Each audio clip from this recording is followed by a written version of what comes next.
Siapa yang tak mengenali karakter suara khas dari Chris Cornell? Sang vokalis di Soundgarden dan Audioslave tersebut. Cornell digadang-gadang sebagai Robert Plant-nya era 90-an. Dengan gaya yang ikonik dan performa vokalnya yang menakjubkan. Chris Cornell terlahir dengan nama Christopher John Boyle. Lahir pada tanggal 20 Juli tahun 1964 di Seattle, Washington, Amerika Serikat. Dunia mengenalnya sebagai salah satu pemilik suara terbaik dalam dunia rock and roll. Pembaca majalah Guitar World bahkan mendapuknya sebagai Rock's Greatest Singer pada 2013. Sejak berkarya di pertengahan 1980-an, kreativitas Cornell dalam menembus batas-batas suara gitar yang ia genggam, maupun instrumen musik lain yang dimainkan sejawatnya, telah menjadi sebuah daya yang menjadi lokomotif pergerakan grunge. Skena musik paling dahsyat di Amerika Serikat pada era 90-an yang dalam sekejap menjangkiti anak-anak muda seluruh dunia. Bicara tentang Cornell dan grunge maka tak akan lepas dengan nama Soundgarden. Soundgarden dibentuk di Seattle, Washington, Amerika pada tahun 1984 oleh Chris Cornell, Kim Thayil, dan Hiro Yamamoto. Asal mula Soundgarden sendiri bermula dari sebuah kelompok musik bernama The Sam, yang bermain di seputaran Seattle pada awal 1980-an. Ketika Yamamoto keluar, Kim Thayil masuk menggantikannya sebagai basis. Meski keluar dari The Sam, Yamamoto tetap berhubungan dengan Cornell. Sampai akhirnya The Sam bubar. Cornell dan Yamamoto melakukan jamming bersama yang kemudian diikuti oleh Thayil. Dan terbentuklah band baru bernama Soundgarden pada tahun 1984. Nama Soundgarden diambil dari nama karya patung A Soundgarden, yang terletak di National Oceanic and Atmospheric Administration Sandpoint Way sebelah Magnuson Park, Seattle. Cornell pada awalnya bermain drum sambil bernyanyi. Namun pada tahun 1985, mereka mengajak Scott Sundquist agar Cornell bisa berkonsentrasi pada vokal. Dengan formasi ini, mereka bermain di berbagai macam pertunjukan selama sekitar 1 tahun. Soundgarden memiliki peranan tak kalah penting dalam pergeseran selera musik anak muda di Amerika Serikat memasuki dekade 90-an. Soundgarden adalah agen ganda musik rock ideal. Satu-satunya band dari label punk independen SST yang tidak akan terasa salah tempat saat membuka aksi panggung Guns N' Roses. Tapi di waktu berbeda bisa menjadi semacam segerombolan bocah punk yang tampil dalam acara metal MTV The Headbangers Ball. Rekaman pertama mereka adalah 3 buah lagu yang ada di dalam album kompilasi keluaran CZ Records berjudul Deep Six. Pada tahun 1986. Dalam album tersebut terdapat pula lagu-lagu dari para pionir musik grunge seperti Green River, Skin Yard, Malfunction, The U-Men, dan The Melvins. Pada tahun 1986 Sundquist keluar untuk lebih banyak meluangkan waktu bersama keluarga.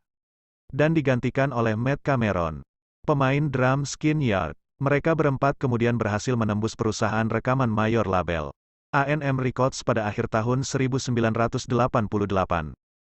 Setelah sebelumnya bergerilya di bawah bendera indie label bernama Sub Pop, dan menghasilkan 1 album indie berjudul Ultra Mega OK, yang menjadi debut album bagi band ini.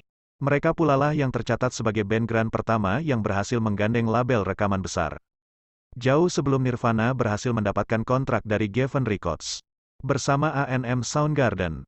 Kemudian menelurkan album-album berikutnya sampai tahun 1996. Berbeda dengan band-band beraliran grunge lainnya yang bercirikan suara sound gitar kasar dan suara teriakan serak ala musik blues, Soundgarden lebih mengedepankan suara bening dan teriakan-teriakan melengking dari mulut Chris Cornell, yang dibalut oleh sayatan gitar dengan sound yang agak mengambang dari Kim Thayil. Artian mengambang di sini adalah terkadang sound gitar Kim terdengar gahar. Namun tidak jarang pula suara gitarnya mengalun pelan dan mendayu-dayu seperti lagu-lagu blues. Namun, tetap saja ciri khas musik grunge yang sedikit muram. Dan lirik-lirik penuh pemberontakan akan kehidupan mapan tetap terdengar keras dan lantang. Gonta-ganti personel terjadi di Soundgarden setelah basis sekaligus pendiri Soundgarden Hiro Yamamoto keluar setelah keluarnya album kedua, Louder Than Love. Pada tahun yang sama Jason Everman, mantan anggota Nirvana formasi awal, masuk menggantikan Yamamoto. Tak lama kemudian posisi bass berganti lagi digantikan oleh Ben Shepherd. Di formasi inilah Soundgarden mencapai kesuksesan besar, sekaligus menjadikan mereka sebagai salah satu ikon bagi perkembangan musik rock di kota Seattle, yang terkenal dengan sebutan Seattle Sound, lewat album ketiga mereka, Bad Motor Finger, yang dirilis pada tanggal 8 Oktober 1991. Tidak cukup sampai di situ. Kesuksesan yang jauh lebih besar didapat oleh band ini ketika mereka merilis album berikutnya yang berjudul Superunknown pada tanggal 8 Maret 1994. Penjualan berkali-kali lipat berhasil dicatat oleh album ini. Dengan single-single andalannya seperti Black Hole Sun, Superunknown, Spawn Man, dan lain-lain. Soundgarden segera tercatat sebagai salah satu ikon bagi perkembangan musik rock pada tahun 1990-an. Pengakuan bagi potensi bermusik juga mereka dapatkan lewat album ini. Penghargaan tertinggi bagi insan dunia musik Grammy Award memberikan penghargaan bagi mereka pada tahun 1995. Lagu Black Hole Sun menerima penghargaan Grammy sebagai Best Hard Rock Performance, dan lagu Spawn Man terpilih sebagai Best Metal Performance. Kesuksesan menempatkan mereka sebagai salah satu ikon terbesar Seattle Sound, bersama Nirvana dan Pearl Jam. Setahun kemudian, Soundgarden kembali menghasilkan album berikutnya, Down on the Upside. Namun, aroma perpecahan sudah tercium pada album ini. Ben Shepherd mengundurkan diri dengan alasan sudah tidak samanya visi bermusik masing-masing personel yang membuat suasana tidak nyaman. Pada tahun 1997, Soundgarden mengumumkan pembubaran dirinya. Para personel dari Soundgarden kemudian meneruskan karir mereka di dunia musik.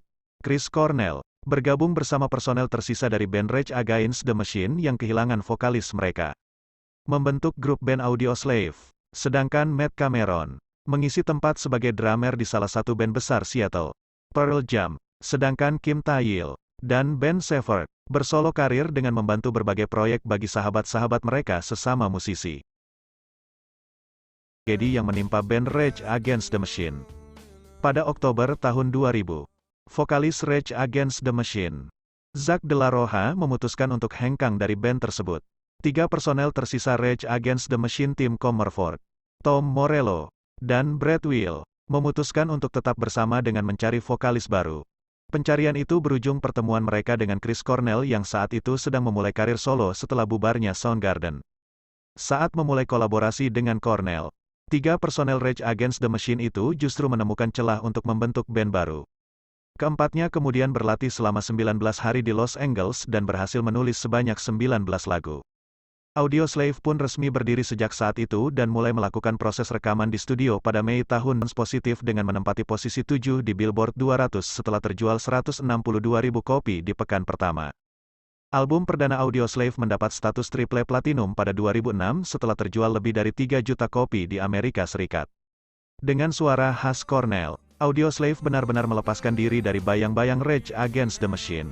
Single kedua dari album pertama Audioslave berjudul Like a Stone dirilis pada awal 2003 dan mendapat sukses besar. Lagu ini memuncaki tangga lagu Billboard Mainstream Rock Tracks dan Modern Rock Tracks. Like a Stone juga mendapat sertifikat Gold dari RIAA yang menjadikannya sebagai lagu tersukses Audioslave. Audioslave melanjutkan tahun-tahun berikutnya dengan menggarap album kedua, yang rilis pada Mei tahun 2005 dengan tajuk Out of Exile. Pada awal dirilis, Out of Exile memuncaki Billboard 200. Satu-satunya album dari Audioslave yang bisa mencapai posisi ini.